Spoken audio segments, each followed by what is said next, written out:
नमस्कार दोस्तों, प्रभा चिंतन में आपका स्वागत है। आज सुनिए मुंशी प्रेमचंद जी की लिखी कहानी नमक का दरोगा। जब नमक का नया विभाग बना और ईश्वर प्रदत्त वस्तु के व्यवहार करने का निषेध हो गया तो लोग चोरी छिपे इसका व्यापार करने लगे। अनेक प्रकार के छल प्रपंचों का सूत्रपात हुआ। कोई घूस से काम निकालता था, कोई चालाकी से। अधिकारियों के पौबारे थे। पटवारीगिरी का सर्वसम्मानित पद छोड़ छोड़कर लोग इस विभाग की बरंकदाजी करते थे। इसके दरोगा पद के लिए तो वकीलों का भी जी ललचाता था। यह वह समय था जब अंग्रेजी शिक्षा और ईसाई मत को लोग एक ही वस्तु समझते थे। फारसी का प्रबलय था। प्रेम की कथाएं और श्रृंगार रस के काव्य पढ़कर फारिसीदा लोग सर्वोच्च पद पर नियुक्त हो जाया करते थे। मुंशी बंशीधर भी जुलेखा की विरह कथा समाप्त करके सीरी और फरदहा के प्रेम वृत्तांत को नल और नील की लड़ाई और अमेरिका के आविष्कार से अधिक महत्व की बातें समझते हुए रोजगार की खोज में निकले। उनके पिता एक अनुभवी पुरुष थे। समझाने लगे, बेटा घर की दुर्दशा देख रहे हो, ऋण के बोझ से दबे हुए हैं। लड़कियां हैं, वे घास फूस की तरह बढ़ती चली जाती हैं। मैं कगारे पर का एक वृक्ष हो रहा हूँ, ना मालूम कब गिर पड़ूं। अब तुम ही घर के मालिक मुख्तियार हो। नौकरी में ओहदे की ओर ध्यान मत देना, यह तो पीर का मजार है। निगाह चढ़ावे और चादर पर रखनी चाहिए। ऐसा काम ढूंढना जहाँ ऊपरी आय हो। मानसिक वेतन तो पूर्णमासी का चांद है, जो एक दिन दिखाई देता है और घटते घटते लुप्त हो जाता है। ऊपरी आय बहता हुआ स्रोत है, जिससे सदैव प्यास बुझती है। वेतन मनुष्य देता है, इसी में उसमें वृद्धि नहीं होती। ऊपरी आमदनी ईश्वर देता है, इसी से उसकी बरकत होती है। तुम स्वयं विद्वान हो, तुम्हें क्या समझाऊं। इस विषय में विवेक की बड़ी आवश्यकता है। मनुष्य को देखो, उसकी आवश्यकता को देखो और अवसर को देखो। उसके उपरांत जो उचित समझो करो। गरज वाले आदमी के साथ कठोरता करने में लाभ ही लाभ है, लेकिन बेगरज को दांव पर पाना जरा कठिन है। इन बातों को निगाह में बांध लो, यह मेरी जन्म भर की कमाई है। इस उपदेश के बाद पिताजी ने आशीर्वाद दिया। बंशीधर आज्ञाकारी पुत्र थे। ये बातें ध्यान से सुनी और तब घर से चल खड़े हुए। इस विस्तृत संसार में उनके लिए धैर्य, अपना मित्र, बुद्धि अपनी पथ प्रदर्शक और आत्म विलंबन ही अपना सहायक था। लेकिन अच्छे शकुन से चलते थे। जाते ही जाते नमक विभाग के दरोगा पद पर प्रतिष्ठित हो गए। वेतन अच्छा और ऊपरी आय का तो ठिकाना ही ना था। वृद्ध मुंशी जी को सुख संवाद मिला तो फूले न समाये। महाजन कुछ नरम पड़े, कलाबार की आशा लता लहराई। पड़ोसियों के हृदय में सूल उठने लगे। जाड़े के दिन थे और रात का समय। नमक के सिपाही चौकीदार नशे में मस्त थे। मुंशी बंशीधर को यहाँ आए अभी 6 महीने से अधिक ना हुए थे, लेकिन इस थोड़े समय में ही उन्होंने अपनी कार्यकुशलता और उत्तम आचार से अफसरों को मोहित कर लिया था।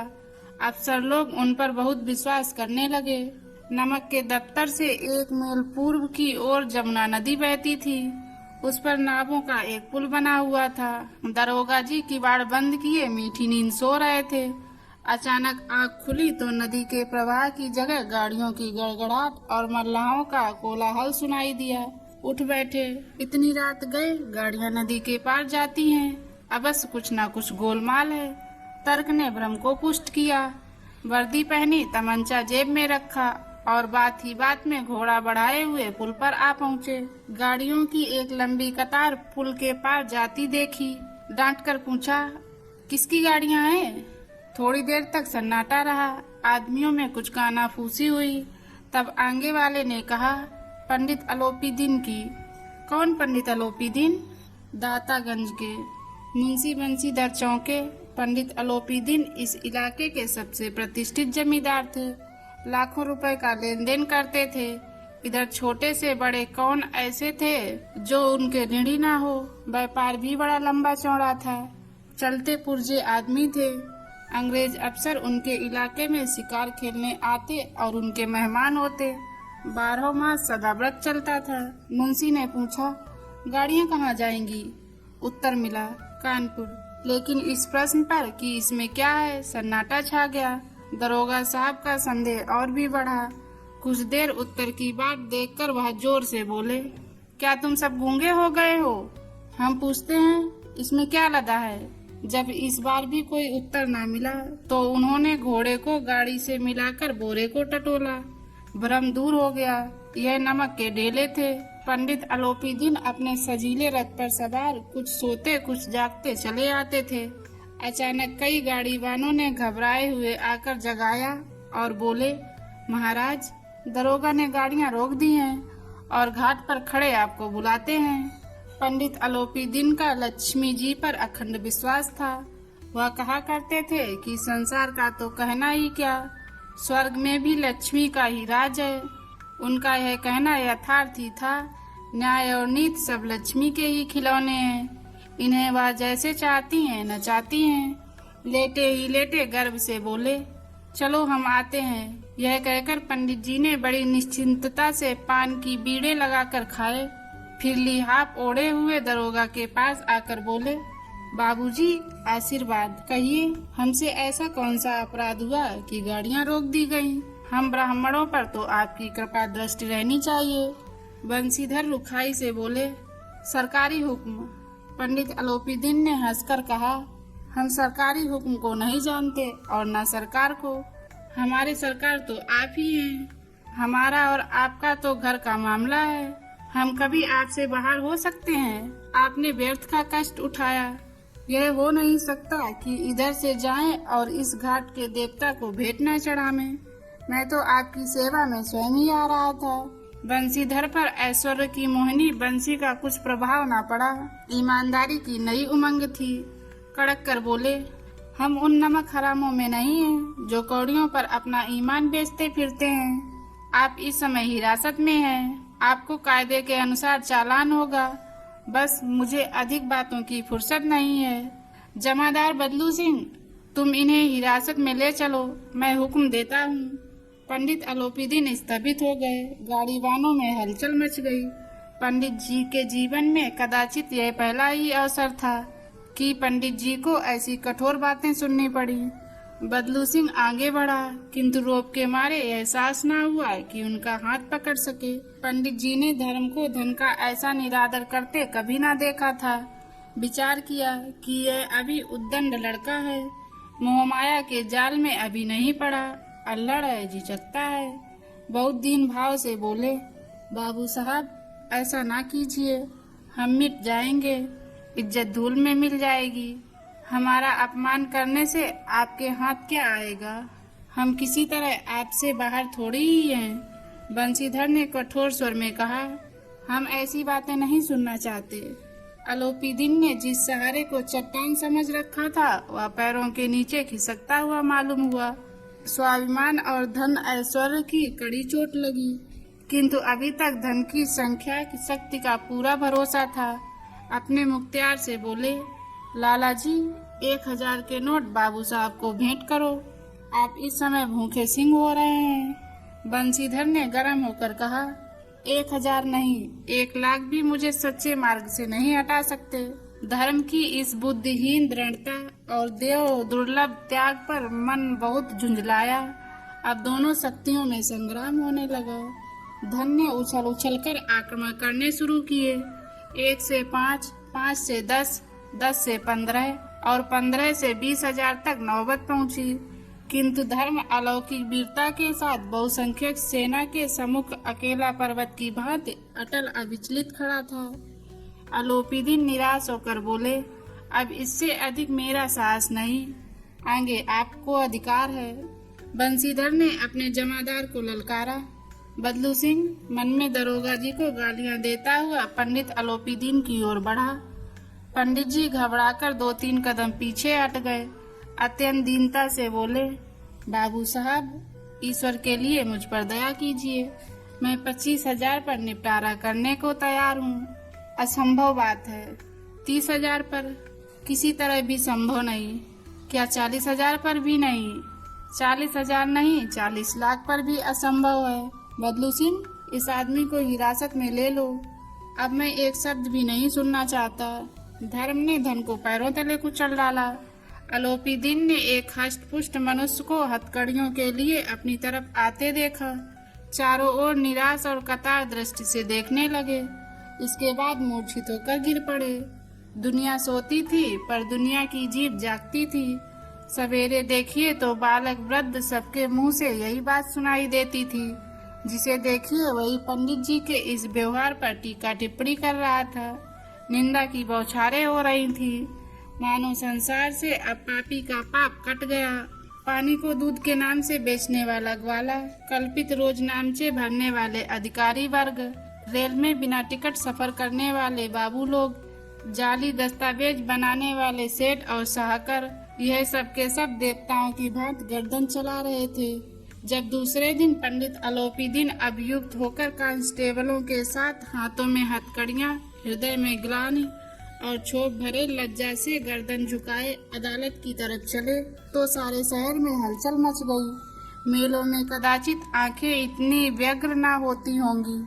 भीड़ के मारे छत और दीवार में कोई भेद न रहा। किंतु अदालत में पहुंचने की देर थी। पंडित अलोपी दिन इस आघात बन के सिंह थे। अधिकारी वर्ग उनके भक्त, अमले उनके सेवक, वकील मुख्तियार उनके आज्ञा पालक और अर्दली चपरासी तथा चौकीदार तो उनके बिना मोल के गुलाम थे। उन्हें देखते ही लोग चारों तरफ से दौड़े। सभी लोग विस्मित हो गए थे। इसलिए नहीं कि अलोपी दिन ने यह कर्म किया, बल्कि इसलिए कि वे कानून के पंजे में कैसे आए। ऐसा मनुष्य जिसके पास असाध्य साधन करने वाला धन अन्याय वाचलता हो, वह क्यों कानून के पंजे में आए। प्रत्येक मनुष्य उनसे सहानुभूति प्रकट करता था। बड़ी तत्परता से इस आक्रमण को रोकने के नियमित वकीलों की एक सेना तैयार की गई। न्याय के मैदान में धर्म और धन में युद्ध ठन गया। बंशीधर चुपचाप खड़े थे। उनके पास सत्य के सिवा कोई बल न था, न स्पष्ट भाषण के अतिरिक्त कोई शस्त्र। गवाह थे किंतु लोभ से डबाडोल। यहाँ तक कि मुंशी जी को न्याय भी अपनी ओर कुछ खिंचा हुआ दिख पड़ता था। वह न्याय का दरबार था, किंतु उसके कर्मचारियों पर पक्षपात का नशा छाया हुआ था। किंतु पक्षपात और न्याय का क्या मेल। जहाँ पक्षपात हो वहाँ न्याय की कल्पना नहीं की जा सकती। मुकदमा शीघ्र ही समाप्त हो गया। डिप्टी मजिस्ट्रेट ने अपनी तजवीज में लिखा, पंडित अलोपी दीन के विरुद्ध दिए गए प्रमाण निर्मूल और भ्रमात्मक हैं। वह एक बड़े भारी आदमी हैं। यह बात कल्पना के बाहर है कि उन्होंने थोड़े लाभ के लिए ऐसा दुस्साहस किया हो। यद्यपि नमक के दरोगा मुंशी बंशीधर का अधिक दोष नहीं है, लेकिन यह बड़े खेद की बात है कि उसकी उद्दंडता और विचारहीनता के कारण एक भले मानुष को कष्ट झेलना पड़ा। हम प्रसन्न हैं कि वह अपने काम में सजग और सचेत रहता है, किंतु नमक के मुकदमे की बढ़ी हुई नमक से हलाली ने उनके विवेक और बुद्धि को भ्रष्ट कर दिया। भविष्य में उसे होशियार रहना चाहिए। वकीलों ने यह फैसला सुना और उछल पड़े। पंडित अलोपी दिन मुस्कुराते हुए बाहर निकले। स्वजन बादमों ने रुपए की लूट की। उदारता का सागर उमड़ पड़ा। उसकी लहरों ने अदालत की नींव तक हिला दी। जब बंशीधर बाहर निकले तो चारों ओर उनके ऊपर व्यंग्यबाणों की वर्षा होने लगी। चपरासियों ने झुक झुक कर सलाम किए, किंतु इस समय एक कटु वाक्य, एक एक संकेत उनकी गर्भ अग्नि को प्रज्वलित कर रहा था। कदाचित इस मुकदमे में सफल होकर वह इस तरह अकड़ते हुए न चलते। आज उन्हें संसार का एक खेदजनक विचित्र अनुभव हुआ। न्याय और विद्वता, लंबी चौड़ी उपाधियां, बड़ी बड़ी दाढ़ियां, ढीले चोंगे एक भी सच्चे आदर का पात्र नहीं है। बंशीधर ने धन से बैर मोल लिया था। उसका मूल्य चुकाना अनिवार्य था। कठिनता से एक सप्ताह बीत गया होगा कि मुअत्तली का परवाना आ पहुंचा। कार्यपरायण का दंड मिला। बेचारे भग्न हृदय शोक और खेद से व्यथित घर को चले। बूढ़े मुंशी जी तो पहले ही से कुड़बुड़ा रहे थे कि चलते चलते इस लड़के को समझाया था, लेकिन इसने एक ना सुनी। सब मनमानी करता है। हमने तो कलवार और कसाई के तगादे सहे, बुढ़ापे में भगत बनकर बैठे और वहाँ बस वही सूखी तनख्वाह। हमने भी तो नौकरी की है और कोई ओहदेदार नहीं थे, लेकिन काम किया, दिल खोल कर किया और आप ईमानदार बनने चले हैं। घर में चाहे अंधेरा हो, मस्जिद में अवश्य दिया जलाएंगे। खेद इसी समझ पर पढ़ना लिखना सब अकारत गया। थोड़े ही दिनों बाद जब मुंशी बंसीधर इस दुर्वस्था में घर पहुँचे और बूढ़े पिताजी ने समाचार सुना तो सिर पीट लिया। बोले, जी चाहता है कि तुम्हारा और अपना सिर फोड़ डालूं। बहुत देर तक पछता पछता कर हाथ मलते रहे। क्रोध में कुछ कठोर बातें कहीं और यदि बंसीधर वहाँ से टल ना जाता तो अवश्य यह क्रोध विकट रूप धारण करता। वृद्ध माता को भी दुख हुआ। जगन्नाथ और रामेश्वर यात्रा की कामनाएं मिट्टी में मिल गईं। पत्नी ने कई दिनों तक सीधे मुंह बात तक नहीं की। इस प्रकार एक सप्ताह बीत गया। संध्या का समय था। बूढ़े मुंशी जी बैठे बैठे राम नाम की माला जप रहे थे। इसी समय उनके द्वार पर सजा हुआ रथ आकर रुका। हरे और गुलाबी पर्दे, पछिए बैलों की जोड़ी, उसकी गर्दन में नीले धागे, सींग पीतल से जड़े हुए, कई नौकर लाठियां कंधों पर रखे साथ थे। मुंशी जी आगमानी को दौड़े। देखा तो पंडित अलोपीदीन है। झुककर दंडवत की और लल्लो चप्पो की बातें करने लगे। हमारा भाग उदय हुआ जो आपके चरण इस द्वार पर आए। आप हमारे पूज्य देवता हैं। आपको कौन सा मुंह दिखावें, मुंह में तो कालिख लगी हुई है, किंतु क्या करें, लड़का अभागा कपूत है, नहीं तो आपसे क्या मुंह छिपाना पड़ता। ईश्वर ने संतान चाहे रखे पर ऐसी संतान ना दे। अलोपीदीन ने कहा, नहीं भाई साहब, ऐसा ना कहिए। मुंशी जी ने चकित होकर कहा, ऐसी संतान को और क्या कहूँ। अलोपीदीन ने वात्सल्यपूर्ण स्वर में कहा, कुल तिलक और पुरखों की कीर्ति उज्जवल करने वाले संसार में ऐसे कितने धर्मपरायण मनुष्य हैं जो धर्म पर अपना सब कुछ अर्पण कर सकें। पंडित अलोपीदीन ने बंसीधर से कहा, दरोगा जी, इसे खुशामद न समझिए। खुशामद करने के लिए मुझे इतना कष्ट उठाने की जरूरत न थी। उस रात को आपने अपने अधिकार बल से अपनी हिरासत में लिया था, किंतु आज मैं स्वेच्छा से आपकी हिरासत में आया हूँ।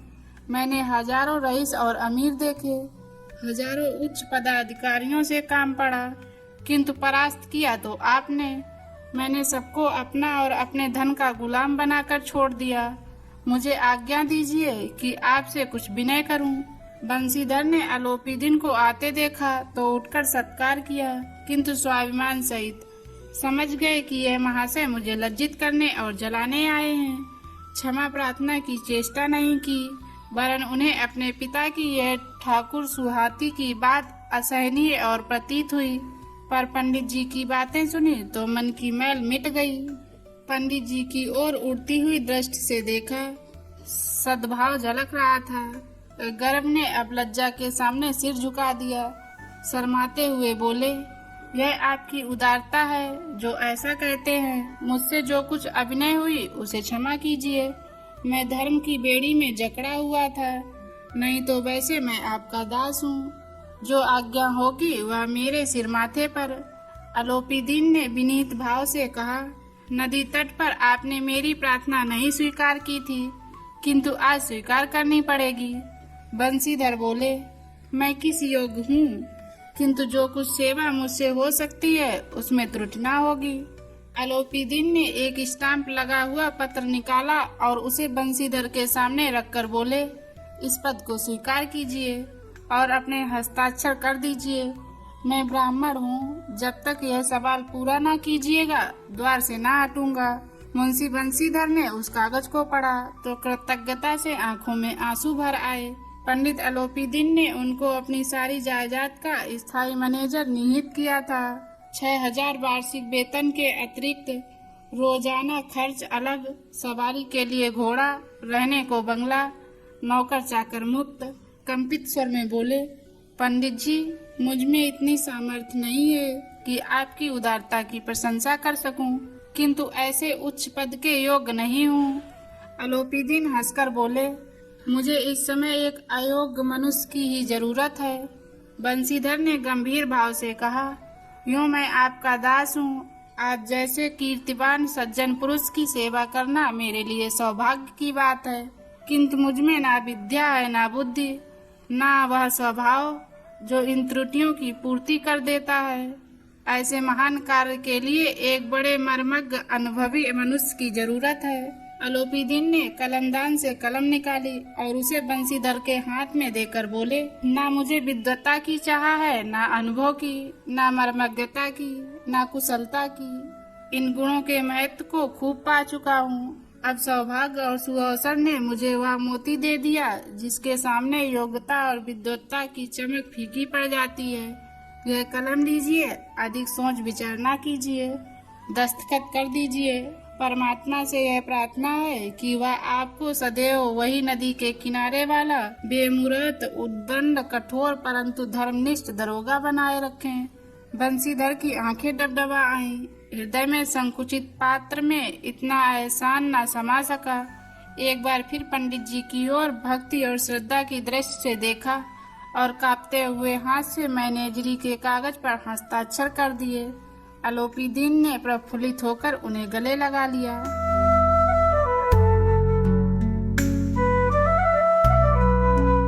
दोस्तों, ये कहानी आपको कैसी लगी हमें कमेंट के माध्यम से बताइए और चैनल को सब्सक्राइब करना मत भूलिएगा। मिलते हैं एक ऐसी ही नई कहानी में। तब तक के लिए जय हिंद।